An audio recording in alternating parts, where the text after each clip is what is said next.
जय जगन्नाथ श्वेता किचन को स्वागत। आज चलंतु बनैबा बर्गर। बर्गर बनैबा पाई प्रथमे आलूर टिक्की बनैबा। टिक्की बनैबा पाई सिझा आलू 3टा ग्रेट करी नेइछि।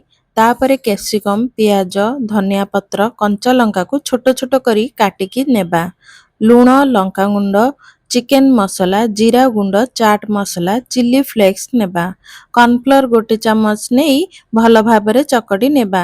तापरे अल्प पानी बा तेल हातरे लगाई आलू को अल्प हातरे नेई टिक्की शेप रो देबा। देखंतु एही परी करिबा। तापरे मैदा अल्प पानी नेई गोटे बेटर प्रस्तुत करिबा। ब्रेड क्रम नेबा। आलू टिक्की को बेटर रे डिप करी पुणी ब्रेड क्रम रे बाइंड करी नेबा। एही परी मु 4टा टिक्की बनैछि। एबे तेल गरम करी सेलो फ्राई करी नेबा।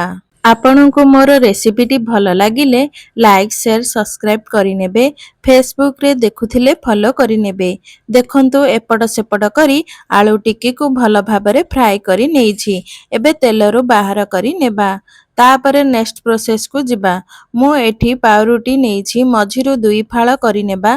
तापरे टावारे बटर किछि नेइछि। तापरे पाउरुटी को भीतर पार्ट को सेकी नेबा। तापरे गैस को ऑफ करी नेइछि। तापरे लेउटाई ग्रीन चटनी देबा। Cucumber slice. तापरे आलू टिक्की रखिनेबा। ओनियन टमाटो स्लाइस देबा। तापरे अमूल चीज देबा। ऊपर पार्ट पाउरुटी रो भीतर पटे टमाटो सॉस लगाई नेबा। तापरे ऊपरे रखी लो मीडियम फ्लेम रे सेकी नेबा। राशि अल्प स्प्रिंकल करी नेबा। एबे हमर बर्गर रेडी होई गेला। आपण मध्य एही परी घरे बनाई की खांतु। रहुछि धन्यवाद।